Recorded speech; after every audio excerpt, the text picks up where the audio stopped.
আপনাদের সকলকে আমন্ত্রণ জানাচ্ছি ঠিকানা বিজনেস জাংশন অনুষ্ঠানে। একটি ব্যবসা শুরু করা, ব্যবসাকে আরও বড় করা কিংবা কমার্শিয়াল রিয়েল এস্টেটে বিনিয়োগ করা, প্রতিটি ক্ষেত্রেই গুরুত্বপূর্ণ বিষয় হচ্ছে সঠিক ফাইন্যান্সিং। আপনার হাতে একটি সফল ব্যবসা রয়েছে, এবার নিজের একটি কমার্শিয়াল প্রপার্টি কিনতে চান অথবা ভালো একটি ইনভেস্টমেন্ট প্রপার্টি পেয়েছেন, কিন্তু প্রশ্ন হচ্ছে ব্যাংক বা লেন্ডার আপনাকে কতটা ফাইন্যান্স করবে, কতটা ডাউন পেমেন্ট প্রয়োজন, আপনার ক্রেডিট, ব্যবসার আয় কিংবা প্রপার্টির ক্যাশ ফ্লো কতটা গুরুত্বপূর্ণ, আর সবচেয়ে বড় কথা হচ্ছে প্রপার্টির কন্ট্রাক্ট সাইন করার আগে নাকি পরে ফাইন্যান্সিংয়ের প্রস্তুতি নেওয়া উচিত। কমার্শিয়াল মর্টগেজের এই পুরো প্রক্রিয়া এবং ব্যবসায়ী ও বিনিয়োগকারীদের কিভাবে আগে থেকেই প্রস্তুতি নেওয়া উচিত, এসব নিয়ে আজকের ঠিকানা বিজনেস জাংশন। আজ আমার সঙ্গে আছেন রিকম কমার্শিয়াল মর্টগেজের সিইও ইসমাইল আহমেদ। আপনাকে ওয়েলকাম জানাচ্ছি আমাদের স্টুডিওতে। থ্যাংক ইউ আবির ভাই, আপনাকে আবার ঠিকানা টিভিকে আমাকে আনার জন্য। Thank you. আচ্ছা, একেবারেই মানে শুরুতেই যে প্রশ্নটা একটু করতে চাই, কমার্শিয়াল মর্টগেজ এবং রেসিডেন্সিয়াল মর্টগেজ, এটা আসলে পার্থক্যটা কোন জায়গাটাতে? সো মর্টগেজ হয়তো শুনতে একরকমই মনে হয়, but the fundamental difference, residential mortgage primary residence, যেখানে আপনি থাকবেন, যেখানে ওইটা অনেক ইমোশনাল কাজ করে। হ্যাঁ, যে জায়গাটা কেমন, কিচেনটা কীরকম, নেইবারহুডটা কীরকম, স্কুল ডিস্ট্রিক্ট কীরকম, সব কিছু মিলায়ে অনেকটা ইমোশনাল একটা ডিসিশন, যেখানে আপনি থাকবেন নিজে ফ্যামিলি সহ। এটা রেসিডেন্সিয়াল মর্টগেজ। হ্যাঁ, ফাইন্যান্সের ক্ষেত্রে ওইটা ডিপেন্ড করে যে আপনার এবিলিটি টু রিপে, আপনার ইনকাম কত হচ্ছে, আপনার নিজস্ব যে ইনকামটা ওইটার উপরে ডিপেন্ড করবে আপনি কত লোন পাবেন। কমার্শিয়ালটা হচ্ছে গিয়ে সম্পূর্ণ নাম্বার ভিত্তিক। হ্যাঁ, যেটা ইনভেস্টমেন্ট, এখন আপনার কাছে এক্সট্রা টাকা আছে, এই টাকা দিয়ে এখন আপনি একটা কফি শপ কিনেন অথবা একটা প্রপার্টি কিনেন, আপনার হিসাব হচ্ছে কি আপনি রিটার্নটা কীভাবে পাবেন। লেন্ডাররাও সেভাবে ওরা দেখতেছে যে এটা একটা ইনভেস্টমেন্টের রিটার্ন। সো ওইখানে আপনার কিচেনের কালারটা কীভাবে, ওইটা আপনার এতটা দেখা লাগতেছে না, আপনার রিটার্ন কীরকম আসছে ওইটার উপরে। সো ফান্ডামেন্টাল ওই ডিফারেন্সটাই, একটা হচ্ছে গিয়ে ইমোশন ড্রিভেন আর নিজস্ব ইনকাম ড্রিভেন, আর একটা হচ্ছে গিয়ে নাম্বার ড্রিভেন, আর ওইটা হচ্ছে গিয়ে যে রিটার্ন অফ ইনভেস্টমেন্ট কীভাবে, ওইটার উপরে ডিপেন্ড করতেছে যে আপনার ফাইন্যান্সিংটা কীভাবে হবে। আপনার কোম্পানি আইরিকম কোন ধরনের কোম্পানি? সো আমাদের এটা commercial mortgage brokerage company. So আমাদের আমাদের যে সার্ভিসগুলো হচ্ছে গিয়ে যে আমরা লোন, কমার্শিয়াল রিয়েল এস্টেটের লোন দিয়ে থাকি। সো এই ক্ষেত্রে আমাদের দুই ধরনের কাস্টমার, যারা শুধু কমার্শিয়াল প্রপার্টিতে ইনভেস্ট করবে রিটার্নের জন্য, ইনভেস্টরদের জন্য আমাদের একটা সার্ভিস, আর আরেকটা হচ্ছে গিয়ে বিজনেস ওনার, যারা নিজস্ব বিজনেস করতেছেন। মনে করেন আপনারা এখানে আছেন, একটা রেন্ট দিয়ে করতেছেন, ক্রস স্ট্রিটে একটা বিল্ডিং আসলো, ওই বিল্ডিংটা আপনারা কিনবেন, কিভাবে ওইটা ম্যানেজ করা যায় অপারেটিং বিজনেস দিয়ে। সো ওইটা আমরা বিজনেস ওনারদের জন্য আমরা প্রপার্টি ফাইন্যান্সিংটা আমরা করে থাকি। সো এই দুইটা আমাদের প্ল্যাটফর্ম। জি, মানে আপনাদের কোম্পানির সঙ্গে কি বিভিন্ন লেন্ডার আপনাদের সঙ্গে কাজ করে? জি। সো আমাদের অল টুগেদার আমরা কয়েকটা ভিত্তিতে আছে, আমরা যেটাকে বলি করসপন্ডেন্ট লেন্ডার। বেসিক্যালি যে আমরা আন্ডার রাইটিং সব কিছু করে দিই ব্যাংকের জন্য, এরকম আমরা কাজ করি 6টা ব্যাংকের সাথে। এমনি আমরা জাস্ট ব্রোকার হিসাবে লোন ওদেরকে সাপ্লাই দেই, এরকম প্রায় 70টা ব্যাংক নেশন ওয়াইড আমরা কাজ করি। বাহ। মানে আইরিকম কি একবারে জাস্ট অল ওভার নর্থ আমেরিকাতে আপনাদের? জি, আমাদের প্রায় 37টা স্টেটে আমাদের লাইসেন্স, আমাদের এবিলিটি টু মর্টগেজ করা, আমরা স্টেটগুলোর সাথে আমাদের ফাইলিং করা। মানে আপনাদের সাথে যোগাযোগের মাধ্যমটা কি? আপনাদের যে সাইটটা রয়েছে এটা আমাদের তো হ্যাঁ iricom.com, যেটা আমাদের যে সাইট www.iricom.com, ওইখানে গেলে ইনিশিয়াল ইনফরমেশন দিয়ে শুরু করা যায়। কেউ যদি আমার সাথে যোগাযোগ করতে চাইলে আমি অলওয়েজ অ্যাভেলেবল, 9145224989, এটা আমার নিজস্ব মোবাইল নাম্বার। সো ইদার ওয়েতে আমাকে যোগাযোগ করা, বা আমার ইউজুয়ালি আমাকে ফোনে না পেলে যদি ভালো হয় অনলাইনে গিয়ে জাস্ট কুইক একটা ফর্ম আছে, ফর্মটা ফিল আপ করে দিলে আমাদের কোম্পানির আমি হোক বা আমার অ্যাসোসিয়েট কারো হোক, বা মানে কুইকলি একটা রেসপন্স পাওয়া যায়। বা আমি কি নিজে থেকে, যেমন ধরুন আমার ইনফরমেশন পুট করে আমি কি কোনো ফিডব্যাক পেতে পারি কিনা, যে আমি আসলে এলিজিবল কিনা এই ধরনের লোনের জন্য বা হোয়াটএভার। সো আমাদের যে প্ল্যাটফর্মটা ওইটা এআই ড্রিভেন, ওইটা আমাদের একটা প্ল্যাটফর্ম যেটা আপনি যদি ইনফরমেশন দুইটা ধরনের, একটা যদি আপনি যদি শুধু চান যে কেউ আপনার সাথে যোগাযোগ করার জন্য সিম্পল একটা ফর্ম আপনি দিয়ে দেবেন, ওইটা থেকে কেউ আপনাকে যোগাযোগ করবে।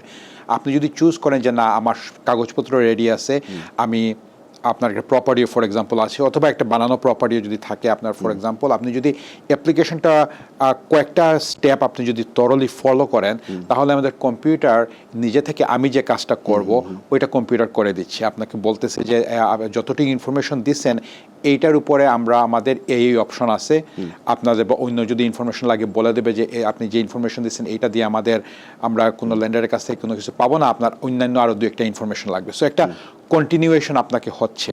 হ্যাঁ, আর যদি কোথাও আটকে গেলে তখন আমাদের কাছে নোটিফিকেশন আছে যখন আমরা আপনাকে রিচ আউট করতে পারি। বাট কেউ যদি চায় যে খামাখা কথা না বলে আমি রাত্রে বসে বসে আমি একটা অ্যাপ্লিকেশন করি, ওইটা আপনি করতে পারতেছেন। আপনাকে আমাদের সিস্টেমটাই আপনাকে আগায় নিয়ে যাবে, হ্যাঁ, বলে দেবে যে কোথায় কোন জায়গায় কি হচ্ছে না হচ্ছে, কোন জায়গাতে আপনার শর্টফল আছে।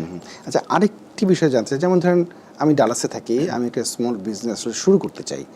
আমি যদি একেবারে শুরুতেই আপনাদের সাথে যোগাযোগ করি যে আমাকে কোনো সাজেশন দিতে পারেন কিনা যে মানে অ্যাভেলেবেল, মানে কোন টাইপ অফ বিজনেসে আমি যুক্ত হতে পারি, সেটাও কি আপনারা করেন? সো কনসাল্টিং আমরা মানে ইনিশিয়ালি আমাদের একটা ইনিশিয়াল কনসাল্টিং করে থাকি, যদি মানে এরকম যদি কোয়েশ্চেন থাকে no problem.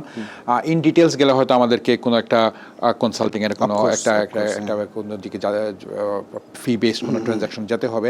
But in general যদি কোনো আইডিয়ার জন্য কল করলে নো প্রবলেম, আমরা এটা সবসময় করে থাকি। আর হ্যাঁ, ডালাস আমি টেক্সাসে আমরা আমাদের ফাইন্যান্সিং করে থাকি। বাহ, চমৎকার। আচ্ছা, যেমন ধরেন একজন ব্যবসায়ী বহু বছর ধরে একটা জায়গা মানে ভাড়া নিয়ে এসে ব্যবসা করছে। এখন যদি সে একটা নিজস্ব বিল্ডিং বা কমার্শিয়াল স্পেস যদি কিনতে চায়, আপনি তাহলে আসলে মানে একদম শুরুতে আপনি কি বলবেন তাকে? সো এটা আবির ভাই, এই জিনিসটা আমি পার্সোনালি আমার কমিউনিটির ব্যবসায়ীদের সাথে আমি এটা খুব ট্রাই করছি করার জন্য। আমি এটা আমার একটা পার্সোনাল একটা গোল যে এই জিনিসটা করার জন্য। সো যেটা হচ্ছে গিয়ে নাম্বার ওয়ান, এখানে স্মল বিজনেস বা মিড সাইজ বিজনেসের জন্য প্রচুর ফ্যাসিলিটি। হ্যাঁ, মনে করেন মোস্ট কমন হচ্ছে গিয়ে যেটা অনেকেই জানে, এসবিএ, স্মল বিজনেস অ্যাডমিনিস্ট্রেশনের যে লোনটা। এখন যেটা হচ্ছে গিয়ে যাদের গ্রিন কার্ড, যারা সিটিজেন ছাড়া কিন্তু এখন আর এসবিএতে অ্যাপ্লাই করা যায় না। আচ্ছা। কিন্তু এই ক্ষেত্রে দেখা গেছে যে স্টেটগুলো পিক আপ করতেছে। যেমন আমাদের নিউ ইয়র্ক স্টেটের এখন অনেকগুলো প্রোগ্রাম আছে যেটা আমাদের বিজনেস কমিউনিটিতে অনেকে জানে না।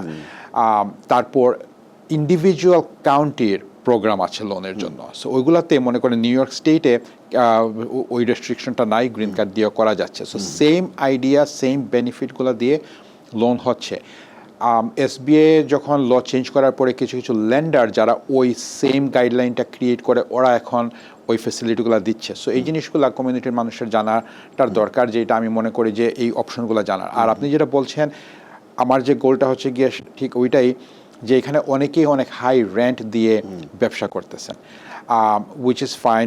ব্যবসাটা গ্রো হচ্ছে, 3 বছর 4 বছর 5 বছর ব্যবসা হয়ে গেছে। এখন দেখা যাচ্ছে যে, কারণ হয় কি, আর 5 বছর 10 বছর পরে যখন ব্যবসাটা যখন বাড়তেছে, তখন দেখবেন আপনার লিস্টটাও রিনিউ হচ্ছে, টাইম হয়ে গেছে, তখন ল্যান্ডলর্ড আবার লিস্টটা বাড়ায় দিচ্ছে।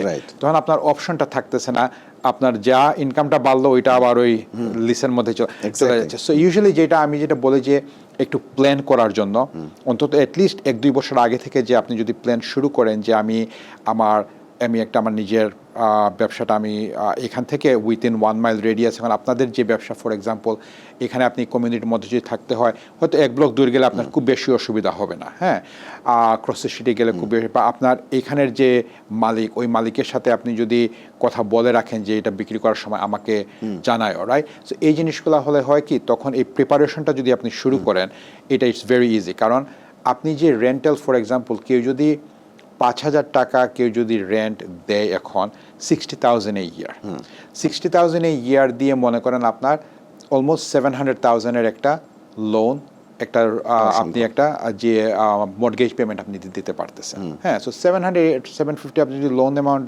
মর্টগেজ দিতে পারছেন, তার মানে আপনার কাছে যদি 100,000 থাকে, আপনি $9 লাখ দিয়ে আপনি একটা প্রপার্টি নিজে কিনতে পারতেছেন, যেখানে আপনি অপারেট করবেন। আপনার খরচটা অলমোস্ট সেম থাকতেছে, but end of the day প্রপার্টিটা আপনার নিজের হচ্ছে। সো এই জিনিসটা আমি প্রমোট করি শহরাঞ্চলে প্রফেশনাল বিজনেসের জন্য আপনি যদি পুরো বিল্ডিং না কিনেন, কমার্শিয়াল কন্ডো আছে। আচ্ছা আচ্ছা। সেম ওয়েতে residential condo, commercial condo available থাকে, কমার্শিয়াল কন্ডো কেনা যায়, যেটা অনেক ডাক্তাররা যেটা করে থাকেন।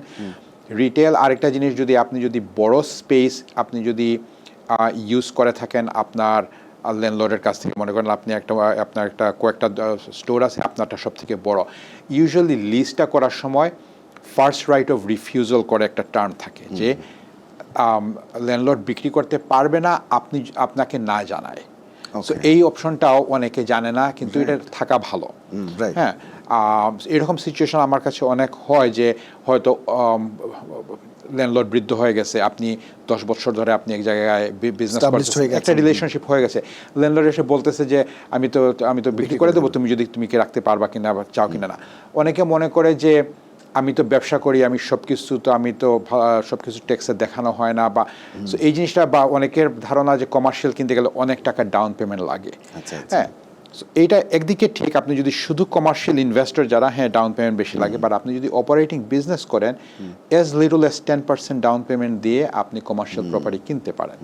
সো এই জিনিসগুলা অপশনগুলো, প্রচুর অপশন আছে, যেটা আমি চাই যে আমাদের কমিউনিটির মানুষ জিনিসটা জানার জন্য। জি হ্যাঁ, মানে ডাউন পেমেন্ট নিয়ে প্রশ্নটা আসলে আমি করতাম, যে ডাউন পেমেন্ট নিয়ে অনেকের মধ্যেই একটা প্রশ্ন থাকে যে কমার্শিয়াল যদি মর্টগেজ আমি করি, বিশাল অঙ্কের একটা ডাউন পেমেন্ট হয়তো আমাকে দিতে হবে আর কি, এই ধরনের একটা প্রশ্ন থাকেই।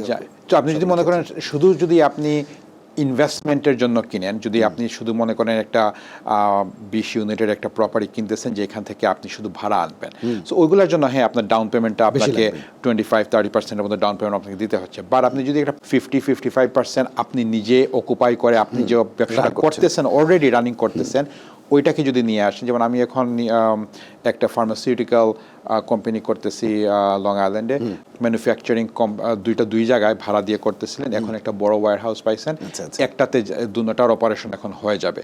তো এটা চেঞ্জ করতেছেন, সিম্পল ট্রানজ্যাকশন। হ্যাঁ, আচ্ছা, কমার্শিয়াল লোন অনুমোদনের ক্ষেত্রে এখানে কি, যেমন ধরেন মানে লেন্ডাররা কি দেখে এখানে, কি ব্যক্তিগত ক্রেডিট দেখে, ব্যবসার আয় দেখে, ট্যাক্স রিটার্ন, ক্যাশ ফ্লো, কি মানে কি দেখে আসলে লেন্ডাররা? হ্যাঁ, সো ওইটার যে ডিফারেন্সটা হচ্ছে কি, আপনি প্রথমে যে কোয়েশ্চেন করেছিলেন যে রেসিডেন্সিয়াল আর কমার্শিয়ালের, সো রেসিডেন্সিয়ালি আপনি যখন বাড়ি কিনবেন, লেন্ডাররা দেখতেছে যে আপনার পার্সোনাল ইনকামটা কত, আপনি কতদিন থেকে কাজ করতেছেন, আপনার ব্যাংক অ্যাকাউন্টে টাকা কতদিন থেকে আছে, ফোকাসটা আপনার উপরেই বেশি।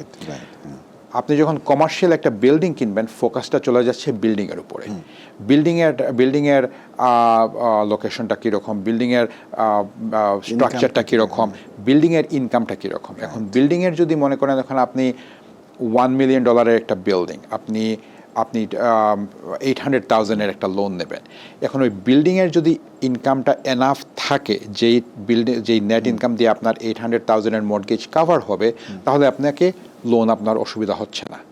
হ্যাঁ, তখন আর কোনো আর যদি শর্টও হয়, আপনার পার্সোনাল থেকে নেবে না, কারণ আপনার পার্সোনালটা আপনার পার্সোনাল, এটা সোললি ইনভেস্টমেন্ট। হ্যাঁ, সো ফার্স্ট আপনার রেসিডেন্সিয়াল যেরকম প্রথম ফোকাসটা থাকে আপনার উপরে, একজন ইন্ডিভিজুয়ালের উপরে, আমাদের কমার্শিয়ালের প্রথম ফোকাসটা থাকে প্রপার্টির উপরে, প্রপার্টির ক্যাশ ফ্লোর উপরে।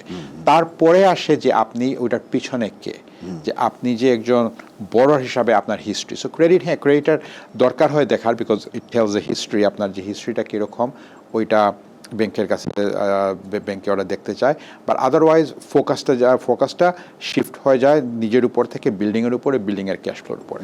আর আপনি যদি আপনার নিজের বিজনেস যদি নিয়ে একটা প্রপার্টি কেনেন, তাহলে আপনার বিজনেসের হেলথটা তখন দেখতে হবে, যে কারণ আপনার আলটিমেটলি আপনার বিজনেস তো পে করবে ওদের, কারণ এখন তার রেন্ট আসতেছে, নিজের বিজনেস যখন রেন্ট দেবে আপনাকে নিজেকে, সো এই নিজের এই বিজনেসের হেলথটা ব্যাংকে দেখতে চাবে, বা আমরা দেখব। যেমন ধরেন আমরা কোনো ক্ষেত্রে দেখি যে একজন ব্যবসায়ীর হয়তো একটি জায়গায় পছন্দ হলো, সে হয়তো কন্ট্রাক্টটা সাইন করে ফেললো এবং তারপরে মর্টগেজের জন্য গেল।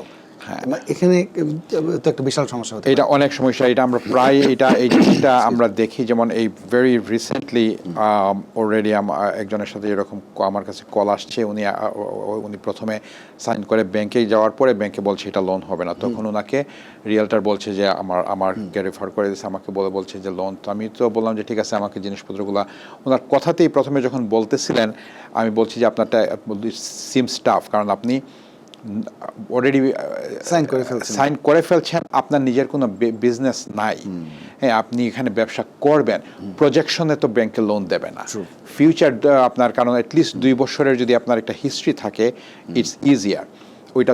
ওইটা তো টাফ হয়ে যাবে। সো এই জিনিসটা যেটা মানে ওই যেটা রেসিডেন্সিয়ালেও যেটা প্রি অ্যাপ্রুভাল বলে, ফর এক্সাম্পল, যে অনেকেই বলে যে আপনি প্রি অ্যাপ্রুভাল নিয়ে নেন, কমার্শিয়ালের ক্ষেত্রেও ওইটার একটা প্রসেস, এটা একটা প্ল্যানিংয়ের একটু দরকার হয়, যেটা আমাদের বেশিরভাগ জিনিসই আমরা মনে করেন ওই কনসাল্টিংটা আমরা করে থাকি, যে কেউ আসার পরে আমরা কাগজগুলো দেখে বলে দেই যে এই মুহূর্তে আপনার জন্য সম্ভব হচ্ছে না, but if we do A, B, C and D, আপনি যদি এটা করতে থাকেন within 1 year, then you can start looking, and এই বাজেট দিয়ে we can look for properties.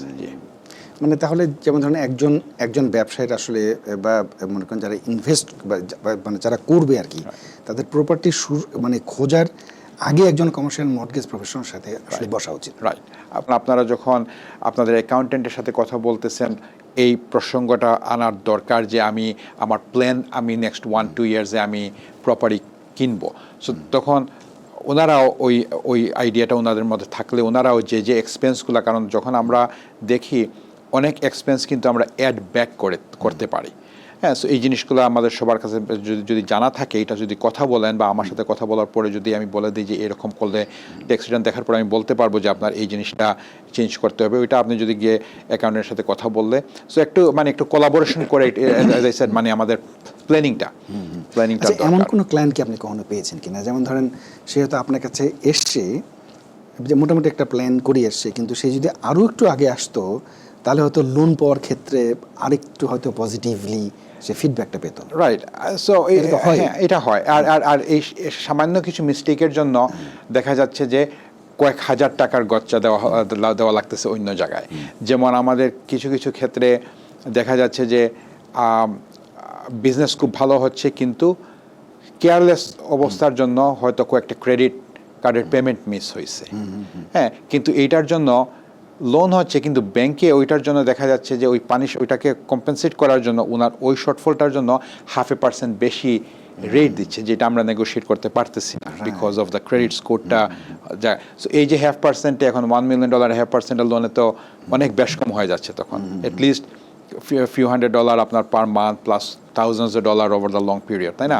So এই জিনিসগুলো যদি একটু আগে থেকে খেয়াল করে রাখলে, বা ট্যাক্স রিটার্নে অনেক, আমার কাছে একটা জিনিস আমি অনেকেই দেখি যে আই ডোন্ট আন্ডারস্ট্যান্ড যে ওইটা কেন হয়। আপনি লেজিটিমেটলি মানুষ আমাদের বিজনেস রেন্ট পে করতেছে, যেটা প্রথমে বললাম, মনে করেন আপনি 5,000 60,000 আপনি রেন্ট, এটা আপনার লেজিটিমেট এক্সপেন্স, এটা আপনি দিচ্ছেন, হ্যাঁ। কিন্তু ট্যাক্স রিটার্নে দেখা যায় যে ওই 60,000টা ওই এক্সপেন্সটা সবাই দেখাচ্ছে না, ওইখানে হয়তো ফর সাম রিজন 30,000 এক্সপেন্স। তো এটা আমি বুঝি না যে এটা কেন আপনি এইটা, কারণ এটা তো আপনি তো অলরেডি দিচ্ছেন, এটা তো দোকানের কিছু না, এটা তো একটা লেজের। আর এই এক্সপেন্সটা থাকলে আমি ওই এক্সপেন্সটা আমি অ্যাড ব্যাক করতে পারি, কারণ আমি এখন আমি যখন এটা ব্যাংকের সাথে কথা বলতেছি যে ওরা তো লিজ এগ্রিমেন্টে তো ওরা 5,000 করে এখন দিচ্ছে, কারণ আমি তো কাউন্ট করতেছি 5,000 টাকা অ্যাজ এ মর্টগেজ পেমেন্ট, তো ব্যাংক বলতেছে না, ওরা তো 40,000 দিচ্ছে, কাগজে পত্র তো 40, আমরা তো ওই 40,000 ধরবো।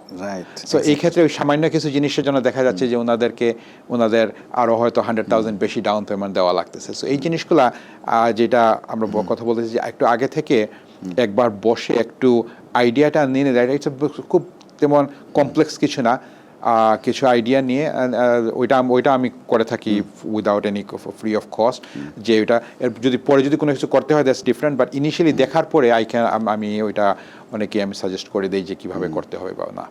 আচ্ছা, একজন ইনভেস্টর বা একজন ব্যবসায়ী সে আসলে কিভাবে বুঝবে যে ব্যাংক লোন, এসবিআই লোন বা মানে প্রাইভেট ল্যান্ডিং বা হার্ড মানি, এটা মানে যে কোন ফাইন্যান্সিংটা তার জন্য উপযুক্ত, আসলে কীভাবে বুঝবে সে? সো এটা ইনভেস্টরের উপরে, কেউ যদি প্রথমে যারা বিগিনার ইনভেস্টরদের জন্য হার্ড মানি বা প্রাইভেট মানি এটা মোটেই ভালো না, হ্যাঁ, কারণ ওইটার জন্য স্পেসিফিক নাম্বার ক্রাঞ্চিং, ওইটার জন্য স্পেসিফিক একটা মাইন্ডসেট থাকতে হয়, ওইটার হিসাবটা আলাদা। অনেকে আমি দেখেছি আমাদের কমিউনিটিতে হুট করে বলে ফেলে যে hard money, but hard money is not very good.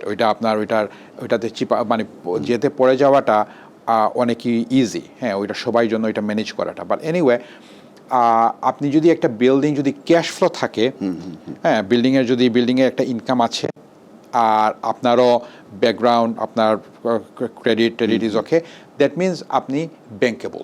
তার মানে আপনার ফাইলটা ব্যাংকে। এখন ব্যাংকে বিভিন্ন ব্যাংকের বিভিন্ন প্রোগ্রাম, কমার্শিয়ালে রেসিডেন্সিয়ালের মতো আরেকটা ডিফারেন্স, রেসিডেন্সিয়াল একটা ফিক্সড একটা, কারণ এটা গভর্নমেন্টে ওইটাকে ব্যাক করে বা ওটা গভর্নমেন্টের গাইডলাইন।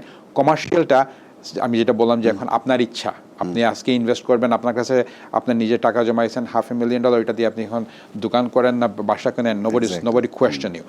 ব্যাংকও সেম, কমার্শিয়াল মর্টগেজে আজকে ব্যাংকে বলবে যে আজকে থেকে এই লোন করবো না, কেউ কিছু না বলার নাই। সো ব্যাংক চেঞ্জ হচ্ছে। সো এই জিনিসগুলো আমরা দেখে থাকি।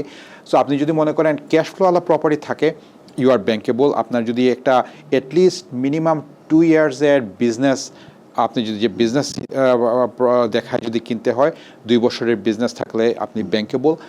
প্রপার্টি যদি ভ্যাকেন্ট থাকে, প্রপার্টিতে যদি সমস্যা থাকে, আপনি যদি কোনো ডিসকাউন্টে প্রপার্টি কিনতেছেন, ওইগুলা তখন ব্যাঙ্কেবল হয় না। তখন অনেকে ওই যে হার্ড মানি নিয়ে বা আমাদের সেকেন্ডারি কিছু অল্টারনেটিভ ল্যান্ডিং যেগুলোকে বলে থাকি, ইন বিটুইন ব্যাংক আর হার্ড মানি, কিছু ল্যান্ডার আছে যারা ইন বিটুইন, সো ওদের কাছ থেকে আমরা লোনগুলো করে থাকি আর কি। আচ্ছা, মানে যেমন ধরেন যে কোনো ব্যবসায়ীর মানে ক্রেডিট লাইন খুবই ভালো, কিন্তু ট্যাক্স রিটার্নে আয় খুব একটা দেখানো নেই। আবার আরেক ধরনের, যেমন ধরেন যে আমাদের ক্যাশ ফ্লো ভালো কিন্তু যে ক্রেডিটটা দুর্বল, মানে এই দুই পরিস্থিতিতে ফাইন্যান্সিংয়ের মানে সুযোগটা কেমন হতে পারে? সো আপনার কম্পেনসেটিং ফ্যাক্টর আমরা যেটা বলে থাকি যে ব্যাংকে যে কম্পেনসেটিং ফ্যাক্টর, হ্যাঁ, এখন কম্পেনসেটিং ফ্যাক্টর হচ্ছে গিয়ে আপনার যদি কোনো শর্টফল থাকে, ওইটাকে অন্য জায়গায় যদি স্ট্রং থাকে, ব্যাংকের ওই আপনার শর্টফলের জন্য আপনাকে হয় আপনার কস্টটা বেশি হবে অথবা রেটটা বেশি হবে। কারণ ব্যাংকের জন্য তখন ওই একটা জায়গায় কম থাকায় আপনার রিস্ক প্রোফাইলটা বেড়ে গেল। আর রিস্কটা মিটিগেট করতে ব্যাংক বলবে যে ওকে এটা একটু হাই রিস্ক লোন, যখন কারণ ব্যাংকও যখন আন্ডার রাইটিং করে, আমরা যে আন্ডার রাইটিং যেটা শুনে থাকি, আন্ডার রাইটিংটাই বেসিক্যালি যেটা হচ্ছে যে আপনার লোনের মানগুলাকে একটা ক্যাটাগরির মধ্যে রাখতেছে।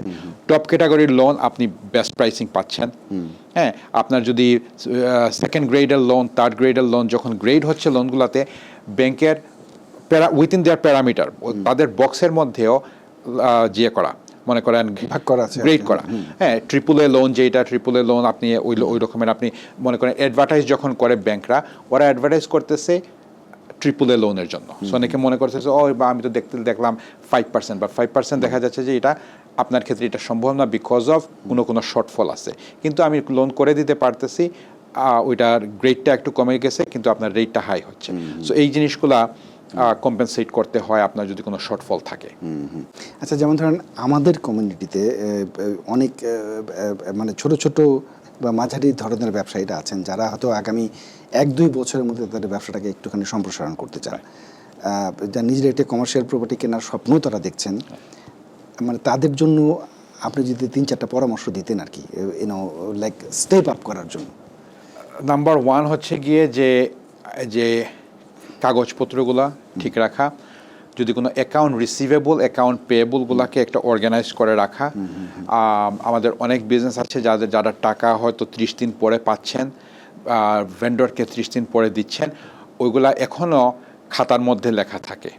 তো এই জিনিসগুলো যদি একটু অর্গানাইজ করলে, কারণ এগুলার হিসাব যখন আসে তখন এগুলাকে ভ্যালু অ্যাড করে, হ্যাঁ। কারণ এটা যদি থাকে কোনোর সাথে দেখা যাচ্ছে যে আমি যে অ্যাকাউন্ট রিসিভেবলে টাকা পড়ে আছে আরও 10,000, যেটা আমি অ্যাড করতে পারতেছি না, কিন্তু অ্যাকচুয়ালি ওনারা এই টাকাটা পাওনা আছে, কিন্তু কোনো ট্র্যাকিং না থাকার জন্য আমি এই টাকাটাকে আমি নিতে পারতেছি না, হ্যাঁ। হয়তো দেখা যাচ্ছে এভরি মাস 3,000-4,000 টাকা এক্সট্রা একটা ইনকাম আমি অ্যাড করতে পারতাম। সো এই জিনিসটা নাম্বার 1।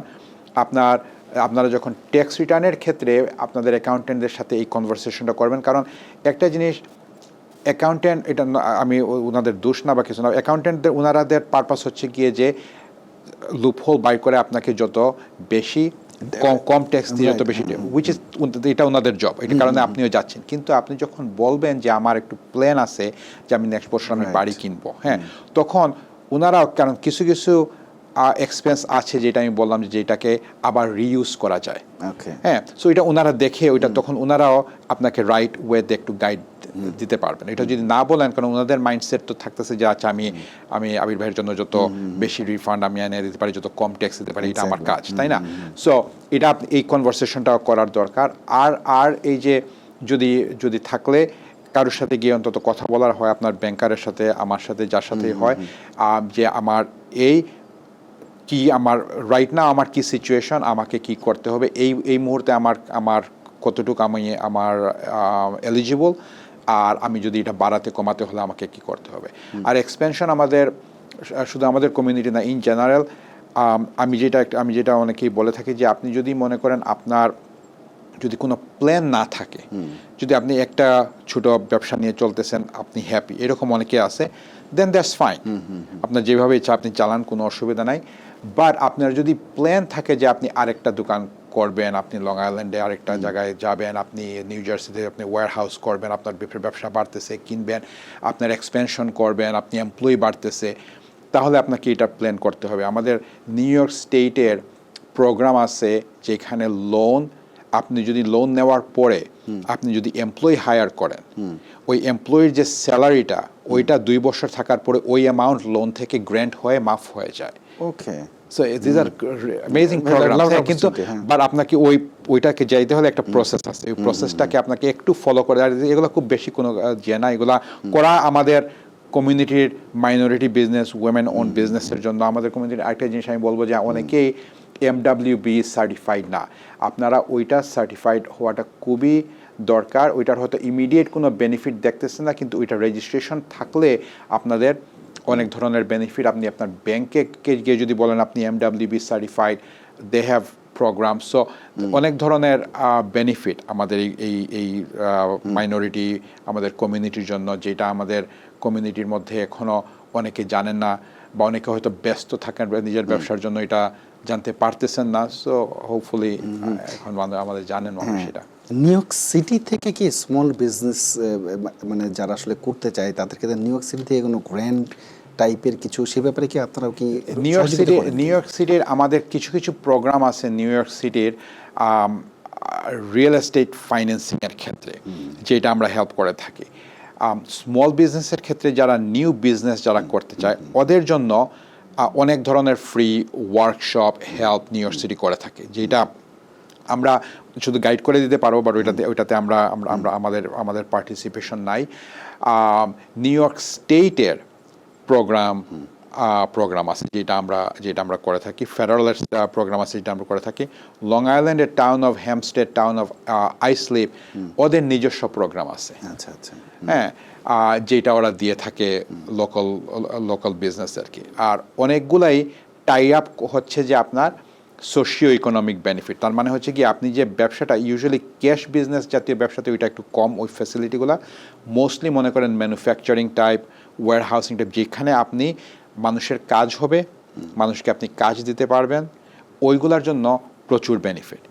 হ্যাঁ, ম্যানুফ্যাকচারিং যদি এখন মনে করেন যে আপনি যদি কিছু এইখানে বানানোর জন্য আপনি যদি কোনো ফ্যাক্টরি বা কোনো ধরনের ছোটোখাটো এই যে আমি যে ভাইটামিন ম্যানুফ্যাকচারিং, এগুলোর জন্য প্রচুর বেনিফিট স্টেট থেকে দেওয়া হচ্ছে, যদি ফেডারেল থেকে দেওয়া হচ্ছে, বাট ফেডারেলে তো যে রেস্ট্রিকশন হয়ে গেছে যে এখন গ্রিন কার্ড মানে সিটিজেনশিপ ছাড়া হচ্ছে না। সো স্টেটে ওইটাকে কাভার দেওয়ার জন্য ওইটা করতেছে যে ঠিক আছে, আর যারা গ্রিন কার্ড হোল্ডার তাদের জন্য এই ফ্যাসিলিটিগুলো অ্যাভেলেবল।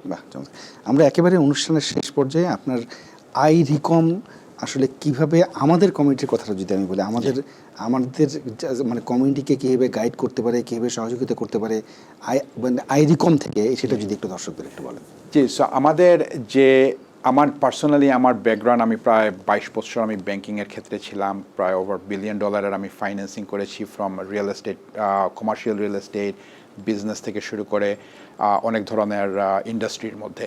সো আমার যে ব্যবসাটা রিকম, এটা আমাদের একটা ব্রোকারেজ কোম্পানি। আমাদের প্রায় এভরি ইয়ার আমরা প্রায় $70 থেকে $80 মিলিয়ন আমরা লোনের স্যাংশন আমরা করায় থাকি আমাদের কোম্পানির মাধ্যম থেকে। আর আমাদের যে টার্গেটটা, আমরা কমিউনিটি বেসড, আমি নিজে একজন মালিক হিসাবে এই অর্গানাইজেশনের আমার গোল হচ্ছে গিয়ে আমাদের কমিউনিটিকে গ্রো করানোর জন্য। আমরা চাই যে আমাদের কমিউনিটির মানুষ কমার্শিয়াল রিয়েল এস্টেটে আরও ইনভলভ হওয়ার জন্য। মাল্টি ফ্যামিলি বিল্ডিংগুলো যে নিউ ইয়র্ক সিটিতে যেটা অনেক কথাবার্তা শোনা যায় এখন, ওইটার ভালো খারাপ সব দিক নিয়ে ওইগুলাতে কীভাবে ঢোকা যায়, কমার্শিয়াল প্রপার্টি রিটেল স্টোর কীভাবে কিনা যায়, ব্যবসা থেকে ব্যবসাকে কনভার্ট করে ওই ব্যবসাকে ইউজ করে প্রপার্টি কীভাবে কেনা যায়। সো এই জিনিসগুলা আমরা চাচ্ছি যে আমাদের কমিউনিটির মানুষ আরও গ্রো করার জন্য। আমাদের ক্লায়েন্ট, আমাদের বাংলাদেশি ক্লায়েন্ট এভরি ইয়ার আমরা গ্রো করছি। আমাদের প্রায় এখন বলতে গেলে প্রায় শুরু করেছিলাম প্রায় 10-12% বাংলাদেশি কাস্টমার থেকে, কারণ অলমোস্ট 40% আমাদের ক্লায়েন্ট বাংলাদেশি। সো আমাদের কমিউনিটি যেভাবে গ্রো করছে আমরাও চাচ্ছি যে আমরা সাথে থাকার জন্য। আর বিগেস্ট থিং যেটা আমরা অনেক ধরনের, আমাদের নিজে হোক অন্যান্য নন ফর প্রফিটের মাধ্যমে হোক, আমরা অনেক ধরনের এডুকেশনাল ইনফরমেশন সেমিনার আমরা দিয়ে থাকি। আমি নিজেও সোশ্যাল মিডিয়াতে অনেক ধরনের ইনফরমেশন আমি দিয়ে থাকি যেটা মানুষ tell me that it's helpful. So that's it. Thank you, আপনাকে অনেক অনেক অনেক ধন্যবাদ। আজকে অনেকগুলো তথ্য আমাদের সঙ্গে শেয়ার করেছেন। থ্যাংক ইউ আমির ভাই আমন্ত্রণ জানানোর জন্য। Thank you. একটি ভালো ব্যবসার সুযোগ কিংবা ভালো একটি প্রপার্টি খুঁজে পাওয়া গুরুত্বপূর্ণ, কিন্তু সেই সুযোগকে কাজে লাগানোর জন্য সঠিক সময়ে সঠিক ফাইন্যান্সিংয়ের প্রস্তুতি থাকাটাও সমান গুরুত্বপূর্ণ। আজকের আলোচনায় আমরা জানার চেষ্টা করেছি কমার্শিয়াল মর্টগেজ কীভাবে কাজ করে, লেন্ডাররা কী দেখে, কতটা প্রস্তুতি নিয়ে প্রপার্টি কেনার পথে এগোনো উচিত এবং একজন ব্যবসায়ী বা বিনিয়োগকারী কীভাবে তার জন্য সঠিক। আপনারা ভালো থাকবেন, সুন্দর থাকবেন। দেখা হবে আগামী অনুষ্ঠানে অন্য কোনো অতিথিকে নিয়ে। ভালো থাকবেন সবাই।